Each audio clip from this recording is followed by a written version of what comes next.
Hey, what is going on, guys? This is Jason with Jadren Aquatics. Thanks for hanging out with me in the fish room again today. Hope you guys are having an absolutely amazing day. So today we're going to give you a little bit of a fish room update. We're going to go around and show you all the fry. I am absolutely just overrun with fry right now, and part of the reason is because we're still having to practice social distancing here. So the group that I'm a part of that's doing the breeding award program in Austin still has not had a meeting of any sort yet. So I'm not able to turn in, because part of the thing of doing the breeding award program is you have to raise a fish or a fry up for 45 days, and you have to have 5 of them. Then you take those 5 to a meeting and they auction them off to somebody else. The money helps to help the group out, and then the fish goes to someone else that can learn how to raise that fish and hopefully breed it. Kind of the whole idea behind the whole thing. So I've got all of these fry that I'm sitting on that I want to turn in, because for one thing, I don't want to lose them. I don't want to have to rebreed them again, even though there's now a local group that I'm a part of that's about to start a breeding award program also. So I'm gonna have to rebreed some of the stuff I already did before. So I don't know. Am I going to continue doing the one in Austin? I don't know. I don't know what I'm doing. Jason never knows what he's doing in the fish room, but oh my gosh, is he having fun. Oh yeah, before we go ahead and show you that, guys, I wanted to go ahead and tell you a little bit early. There is another swap fish selling exposition going on November 7th. That's a Saturday from 11 to 3. That is in the pet supermarket at Richardson, I think is where it is. I'll give you more information about that when we get a little bit closer, but if you guys live anywhere in the area, I've had a lot of people drive down. Someone drove down from Louisiana, or drove up from Louisiana to come check it out. So if you guys are anywhere near that and you want to come hang out, a lot of cool fish to choose from, and a lot of people show up for these things. So let's go ahead and let's go around and let's show you guys what is up. Okay, let's start down here first. You guys will look in here and you'll see all of these smaller red Eye Tetras. Those are all the ones that I bred, and I had them all in a 10-gallon, and they were just getting too much for the 10-gallon. So I decided to put them all in here with the other ones. I know it kind of looks like I might be a little overstocked now, but I'm slowly trying to get rid of these things. Actually, I've taken these things to a show every time to try to sell them for like $2 a piece, and nobody wants them. So I don't know what the heck I'm gonna do with these things. May have to just sell them all to a wholesaler for like a nickel a piece. But I gotta keep the 5 so that I can actually turn it in to get my breeding award program points. All right, here are some more fry in here. You guys have seen this before, but these guys are quite a bit bigger. Most of the ones you see in here are the ruby black barbs. And then you'll also see there's some gold Prostella. There are some shell dwellers in here also, and then there's some random baby super red Plecostomus, and there are I bred some blue gouramis, but I only was able to get 2 of them out of it, and they're so stinking cute when they're little. But I don't see them now. They're in here somewhere. I just don't see them right off the bat. But they're so cute.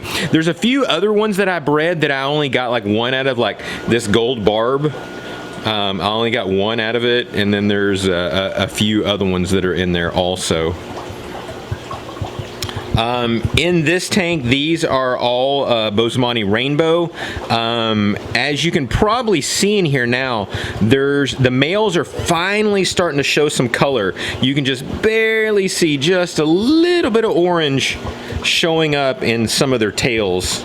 So I think once I can distinguish between a male and female, I'll start selling these guys as pairs, because they're getting to be a little bit too big for this 10-gallon aquarium also. Up here, this is another one that I just kind of moved a bunch of fry to. There are some cribenzas. I bred an albino and a regular one together, and they produced about half and half. So you can see some of the ones that are the albinos and some of the ones that are just the regular ones. Also, there's a bunch of golden wonder killifish up at the top. Those guys were breeding like crazy at first. There's there's a handful of angelfish in here that I put in here also. And then, I don't know, there's a few other just kind of random things again that I just had a few of. Oh, there's about 7 apistogrammas. That's the parents right there that they came from. These are McMasteri. And so those guys are in here growing up also. And then if we come back here in the fry grow out, we have got stuff just absolutely going on in all of these trays. I mean, there's just fry absolutely everywhere. I haven't decided what I'm going to do with a lot of these Gardneri killifish that I have. I think I'm going to try to find maybe 2 of the ones that are, or maybe 3 that are the most prolific, and focus on really breeding those. And the other ones I'll pretty much just use just to get my points. In here, these are the ones up at the top here. These are the Daisy blue rice fish. These guys were breeding like crazy. And then I checked the mops every single day. One day I came in here, checked the mops, everything was fine. Came in the next day, all of them were dead but 2, and those 2 were absolutely just covered in ick. So I don't know how in 24 hours ick just absolutely decimated that tank. Yes, and the other 2 I wasn't able to save, so I ended up losing them all. So now I only have babies to show for those. Some of these other ones are just some more Gardneri.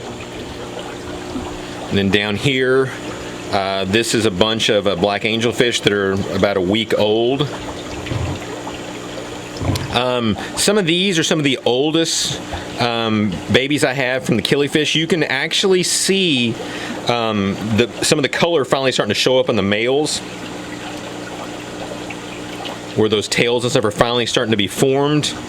And so these guys were born on the 21st, so that means they're about almost a month and a half old, so I guess it's about a month and a half before they finally start showing their color.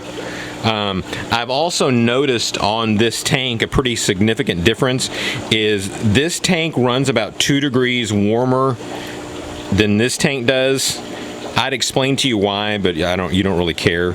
But it does, and I've noticed a significant difference between how much faster these guys grow than these do over here. So there is definitely a lot to be said about speeding up their metabolisms. Now, are you shortening their lifespan by doing that? I don't exactly know. But either way, I just know that these things have grown out very, very fast. And then a few of these, like these are Parkinsonis and Millennium. These are rainbow fish that I'm just growing up for the breeding award program. This is not a Gardneri. This is a different type of killifish. And then if you'll look in here also, if you guys remember, I posted that picture of a whole bunch of angelfish eggs. There was like 500 and something. Well, this is all the fry from them.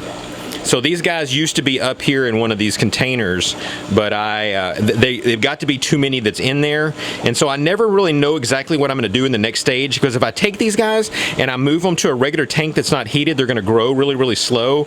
And since this tank is heated in about 83 degrees, I decided, I already have all this space with nothing going on, so I just threw those guys down here, and that way I can just take this small gap over here and feed them. That way these guys, this tank says lit all the time, so these guys get fed about 5 times a day, so it makes them grow way, way, way faster. And I've been selling a ton of these angelfish at the shows, and so I really need more. So that's going very, very well. Again, most of these are Gardneri. These are some Pracox rainbows. And then in here, these are some of the Dumbo Dragon guppies I have. That's another guppy that I've been selling a bunch of. So what I've actually started doing is I've started separating the females into another tank and putting the mesh there. Here, why don't I just show it to you instead of trying to explain it to you? Okay, you see it here in the corner. These are about 5 females that are in here. So I've got the mesh that's in there, this craft mesh. That way when they have the babies fall through the bottom there. And then I can quickly remove all those females and pull all those babies out. Then take those babies and put them back there in that fry place to actually raise them up a whole lot faster and get them up to size much quicker than just keeping them in the tank. Before, I just used to let these guys just spawn naturally. Let's go to that tank and take a look. So normally I would just leave them in here and they're just spawning naturally in here. But obviously by doing this, some of the babies are going to get eaten. Probably a lot of the babies are going to get eaten by the males and females. So now I'm in a position I need to salvage as many as I possibly can all the time. So I'm trying to take it a lot more seriously now and do a better job of culling, and then do a better job of raising the fry up to size quicker.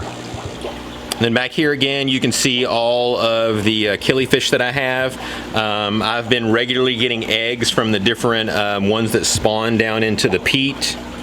Some of the stuff I know doesn't look like peat. It's actually crushed walnut shells. That's another way that you can actually put those in there. So I've separated those eggs out, dried them out, and those things have to sit about 4 months before I'll ever know if I'm going to get anything out of them. And then over here, you can just see these are all the containers that I have that have eggs in them.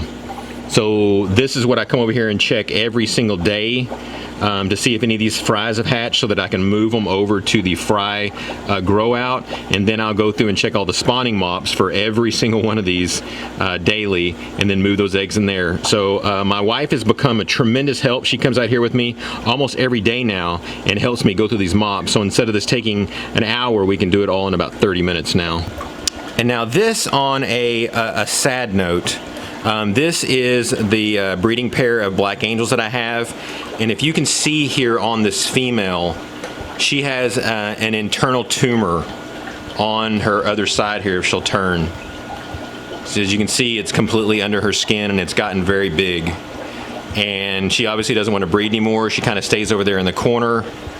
And from what I understand, there is absolutely nothing you can do because it's probably some type of cancerous growth because it's on the inside of her. But she continues to eat. She continues to act fairly normal. So I'm not, moving towards euthanizing her for any reason yet, because she still seems to have a normal quality of life. She just obviously doesn't want to breed anymore. And so I don't want to move her back into another tank and have any other fish and stuff that are messing with her. So that was kind of a surprise. It just kind of came out of nowhere. And of course, all these other tanks here, we've got all of our different breeding projects going on. There's some Odessa barbs that I'm waiting to breed. There's some white skirt tetras here that are breeding or trying to get to breed. These guys are kind of interesting. I'm trying to get some other high-end strains of guppies. These are some half-black blues that I bought. And this is from a very well-known breeder who is also a judge and has some amazing looking fish. He usually doesn't sell fry packs. He usually sells just the adults, and they can be upwards of $60 for a pair or a trio. So he had these available because he needed to free up some tank space. So I got about 3 different types of these things. So believe it or not, I actually paid like $8 a piece for these fry. So I'm hoping they grow out, and I'm hoping that I have a good amount of pairs that come out of them, so I can get a bunch of other cool looking guppy strains going. All right, so there you guys have it. There is the update for October. Don't forget to put on your schedule if you are somewhere in the area for the swap coming up on November 7th. Would love to see you guys there. You guys got any questions or comments, leave them down below. So thanks again, guys, and God bless.